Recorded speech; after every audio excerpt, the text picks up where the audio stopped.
The Winchester Mystery House is a mansion in San Jose, California.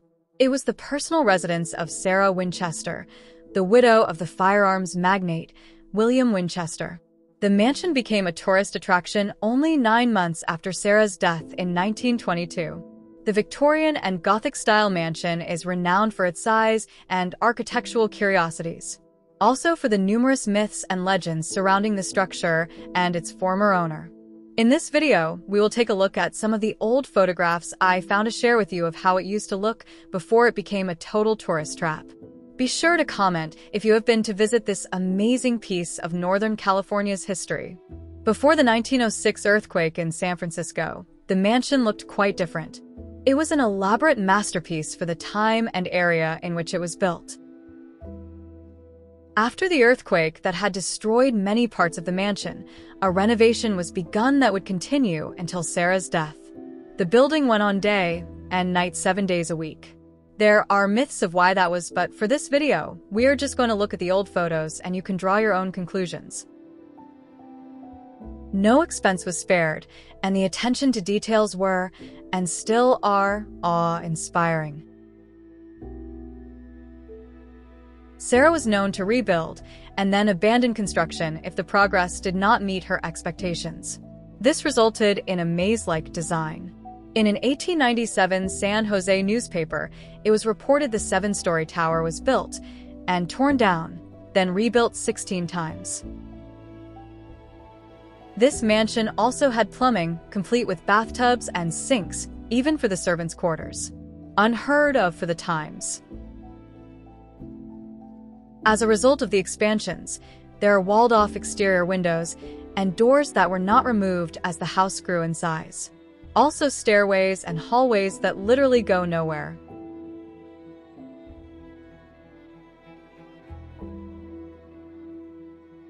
Many of the custom stained glass windows were made by Tiffany. Several were ordered then never installed and are on display in a garage on the property if you ever visit.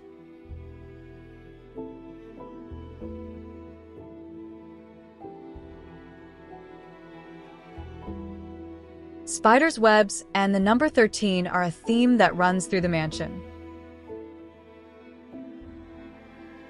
The windows here are quite unusual since they are mostly pastel-colored and asymmetrical in their designs.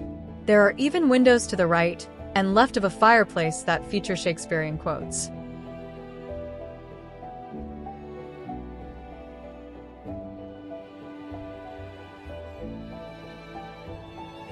There are a rumored 10,000 windows in this mansion, and close to 2,000 doors. This whole place is 24,000 square feet of wonderment.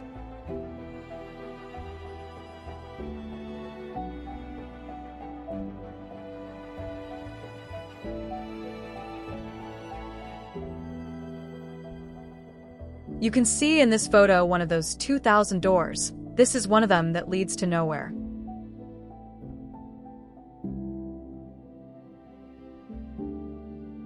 The grounds are opulent with statues and fountains. This was a working farm in the beginning with livestock and many varieties of orchards. Most everything was made on site, and there were seldom a visitor, as Sarah became a hermit, only talking to her personal construction crews and servants. There are very few photos of Sarah. Here she is in her carriage, and another from her younger days.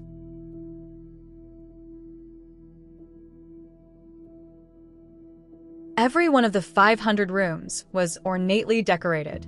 Again, there was construction going on 24/7 for 38 years straight.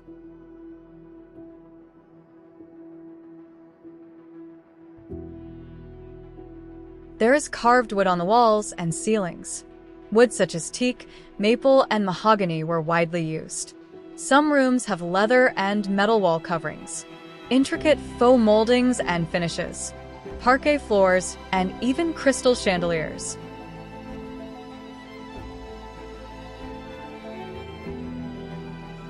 Sarah was only 4'10". She also suffered from arthritis in her old age. She had the stairways built in a special way that she called low risers. For instance, this stairway only rises 10 feet, but it has 44 steps. She also built a state-of-the-art indoor greenhouse. The floor has drains so the excess water drained out to other landscaping areas. These old aerial photos show how large this estate really is. Again, 24,000 square feet of house. Not to mention the sprawling and manicured grounds.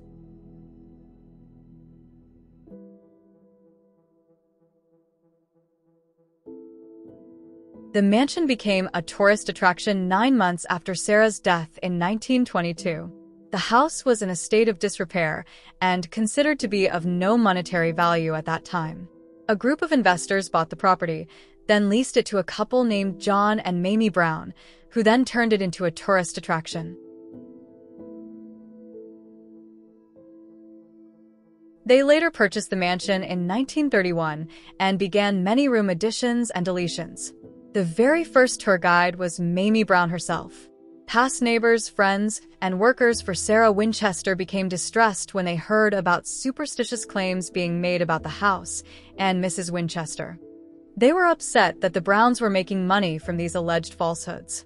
In 1924, it was Harry Houdini that briefly visited the mansion and suggested they call it the Winchester Mystery House.